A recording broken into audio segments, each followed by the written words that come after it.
शिकार किया। अरे जब बंध्या पुत्र ही नहीं है, शिकार खाएगा करेगा। जिसको लेके कहानी बनी थी वो स्वयं ही कट गया। ये है स्थिति। मारो इसको। प्राग कर्म प्रविलाप्यताम। प्रविलाप्यताम कथम?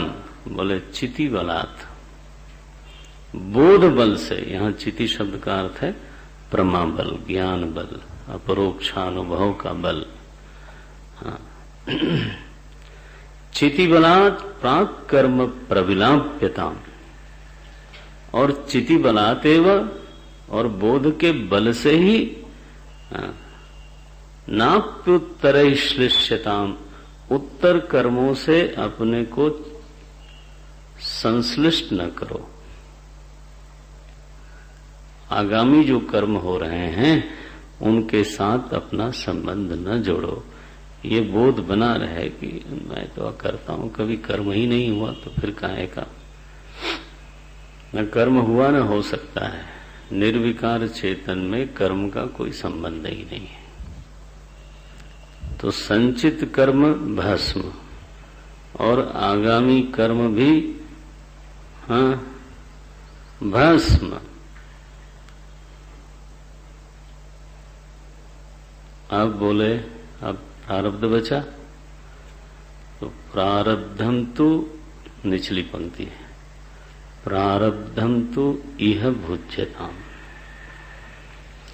प्रारब्ध कर्म तो आरंभ हो चुका है फल देने के लिए, उसी का फल है शरीर। शरीर का जो आधार है वो प्रारब्ध बना रहेगा। उसको प्रकट होने दो। भुज्यताम माने क्या? भोगता थोड़ो हो, वो तो शरीर पर प्रकट होगा और शरीर पर प्रकट होके स्वयं ही पूरा हो जाने वाला है। बोले महाराज तो ये प्रारब्ध की झंझट बनी रह गई। प्रारब्ध की झंझट कुछ नहीं है। रमण महर्षि से पूछा गया कि महाराज प्रारब्ध तो शेष रह गया, ये बड़ा तकलीफ देता है। बोले छोड़ो इस बात को। मैंने एक कहानी सुनी थी, वो तुमको बताता हूं। एक राजा था, उसकी 3 पत्नियां थी। बोले वो शिकार खेलने गया, वहां फंस गया और वो शेर ने उसको मार डाला। बोले रे, तो उसकी 2 पत्नियां विधवा हो गईं और एक सुहागन बनी रही। उसने कहा महाराज ये कैसे हो सकता है? बोले तुम ही तो कह रहे हो। भाई संचित कर्म है, आगामी कर्म है, प्रारब्ध कर्म है। अब कर्ता मर गया जिसके वो तीनों थे, तो अब तुम कह रहे हो प्रारब्ध रह गया। प्रारब्ध तुम्हारा थोड़ो रह गया, शरीर का रहा। फिर तुम उसके साथ जोड़ रहे अपने को, तो इसका मतलब है कि बोध में फिर मलिनता आ गई। तुम्हारा कभी किसी से संबंध हो नहीं सकता। इस सत्य में जागो ना। बोले हो अच्छा ऐसा है क्या? बोले ऐसा है प्रभु जी।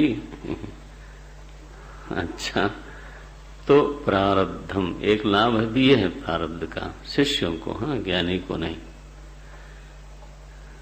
अगर जो लोग समझ सकते हैं इसको समझें जरा, क्योंकि प्रारब्ध से शरीर है और शरीर बिना मन और इंद्रियों के नहीं रहता। हो सके तो समझ लेना इसको, ब्रह्मचारी लोग जरूर समझ लें। तो शरीर प्रारब्ध के कारण है। और एक और भी बात है कि जब शरीर तभी तक होगा जब उसमें इंद्रियां भी होंगी और मन भी होगा। तो संघात रूप में ही स्थिति बनेगी। बिना मन इंद्रिय के शरीर नाम की चीज रह नहीं सकती। तो जब तक प्रारब्ध है तब तक शरीर है और तब तक उसमें मन और इंद्रियों का भी निवास रहना पड़ेगा। अच्छा, अब उसी मन ने ध्यान किया है, श्रवण किया है, मनन किया है, जो अभी शरीर में है, ठीक है ना, उसी में प्रमा बनी थी, उसी प्रमा ने प्रपंच को बाधित किया था। तो ऐसे प्रमा संपन्न मन की उपाधि से, ध्यान देना इस पर, उसी प्रमा संपन्न मन की उपाधि से उपहित चेतन को क्या बोलते हैं? ज्ञानी बोलते हैं। ध्यान रखना, आत्मा को ज्ञानी नहीं बोलते, ठीक है? उसी को ज्ञानी बोलते हैं। और उसी को, चूंकि अभी प्रारब्ध के कारण शरीर और ये सब चीजें हैं, तो उसी को जीवन मुक्त बोलते हैं। अब उसमें श्रवण भी पूरा है, श्रोत्रिय है, मनन भी पूरा हुआ है, और अपरोक्ष अनुभव की झलक भी है। तो वह जो श्रोत्रिय ब्रह्मनिष्ठ है, वो इस दुनिया के लिए जो उसकी दृष्टि में मिथ्या हो चुकी है, वो जब तक उसका शरीर रह गया तब तक इस दुनिया के लिए वो वरदान है। क्योंकि शिष्य जो है वो किसके पास जाएगा? अज्ञानी से थोड़ो उसको ज्ञान मिलने वाला है। उसको ज्ञान तो तभी मिले जब उसके सामने कोई ज्ञानी हो। तो ये जीवन मुक्त महाराज, आहा, यही हमारा भला करता है। हम उसी की शरण में जाते हैं। और बोले फिर तो वो करुणा निधान है, ये सब कहने की बात है। हाँ,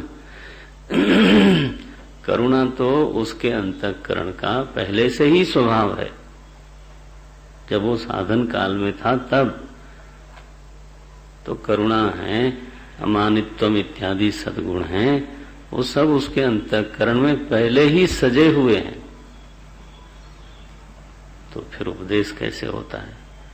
बोले उपदेश होता है अब आपकी शरणागति से, शिष्य की शरणागति से, शिष्य के प्रति जो वात्सल्य आया उसके कारण। और शिष्य ने जब निश्चल भाव से, है ना, प्रश्न किया, तो उसका जो सुना हुआ ज्ञान है वो संस्कार रूप में है। तो मानो ज्ञान संस्कार को शिष्य ने, मुझे अपनी भाषा बोलनी पड़ रही है, बोलूंगा इसी में और बोल भी नहीं सकता। तो जो उसके भीतर ज्ञान संस्कार राशि है, शिष्य के प्रश्न ने उसको छेड़ दिया। हाँ, और छेड़ दिया तो वो संस्कार राशि वाणी पर आरूढ़ होकर के बहने लगी, प्रकट होने लगी। उसको बोलते हैं उपदेश। हाँ जी, इसलिए जिज्ञासा जो है उपदेश का हेतु बनती है। कोई ज्ञानी है इसलिए बकबक करता ही रहेगा, ऐसा थोड़ो है। उसको कोई छेड़े, उसकी ज्ञान संस्कार राशि को कोई जरा निश्चल भाव से सेवा से उसको, उसका वात्सल्य पहले प्राप्त कर ले और छेड़ दे, तो बस फिर वो उपदेश होता है और शिष्य को फिर लाभ होता है। नारायण। तो इसलिए प्रारब्ध कोई वेदांत में बाधा वाधा नहीं है, वो तो उसी की वजह से ज्ञान परंपरा चल रही है। नहीं तो अगर ये कहीं सिद्धांत होता कि ज्ञान होते ही तुम मर जाओगे तो मरने के लिए पहले तो आप यहां बैठते नहीं। हरिओम। और दूसरा ये कि जब ज्ञानी मरी गया तो जो जिंदा है वो सब अज्ञानी है। तो अज्ञानी किसी को ज्ञान का उपदेश कैसे करावेगा? तो ये तो बिल्कुल पक्की शुद्ध व्यवस्था है। प्रारब्धम तु इह भुज्यताम। जीवन मुक्ति का आनंद लो, जब तक देह है संघात है। जगत को अनुग्रहित करो। हाँ जी। अथ पर, और प्रारब्ध भी पूरा हुआ, देह गिर गया। देह गिर गया तो देह के आश्रय में रहने वाली जो मन और इंद्रियां वो पहले ही बाधित होके रह रही थी, वो तो पहले ही बाधित होके ही रह रही थी। तो आश्रय विनाश से प्रतिबिंब का भी विनाश हो गया, खत्म। तो मन भी गया, इंद्रियां भी गईं, तन भी गया। आपका हमारा नहीं जाता क्योंकि उसने फिर कर्म कर लिया है, अगला तन ऑलरेडी बना हुआ है। तो शरीरम यद अवाप्नोति यच्चाप्युत्क्रामति, हमारा संसरण होता रहता है। उसका तो गया। तो बोले महाराज उसका हुआ क्या फिर? शून्य नहीं। अथ पर, इसके बाद ब्रह्मात्मना स्थीयताम, ब्रह्मात्म भाव से ब्रह्म स्वरूप में उसका अवस्थान रहा। यहाँ पे जाकर के ये यात्रा संपूर्ण होती है। जैसे गंगा जी बहती रहती हैं, बहती रहती हैं, बहती रहती हैं। काशी में जाती हैं, प्रयाग में जाती हैं, तीर्थों में जाती हैं और अन्य अन्य स्थानों पर भी जाती हैं। नाना तरह के घाटों से उनकी मुलाकात होती है, नाना तरह के नगरों से, गांवों से मुलाकात। सरते सरते इति सरिता है ना। तो वो सरिता बह रही है।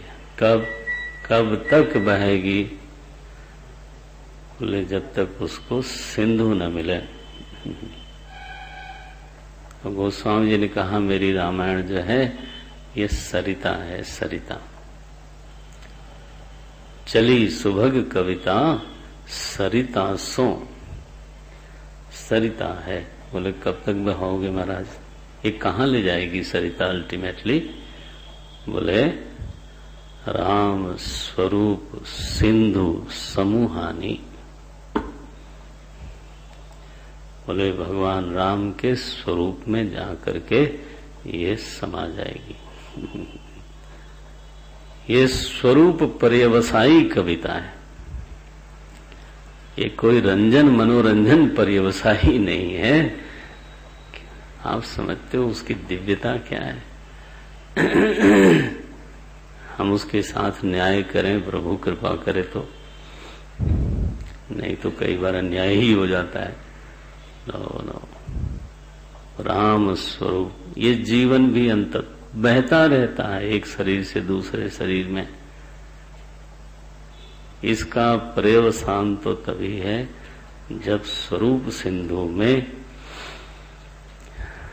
जीवत्व का विसर्जन हो जावे। ओम। बहुत धन्यवाद। आपके बहाने से मुझे वेदांत रस का आस्वादन करने का अवसर मिला, इसलिए धन्यवाद बोलते हैं। हो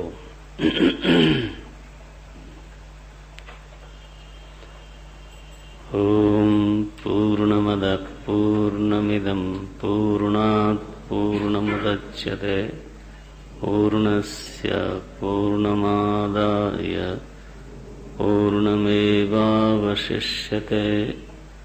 ओम शांति शांति शांति। हरि ओम। श्री गुरुभ्यो नमः। हरि ओम।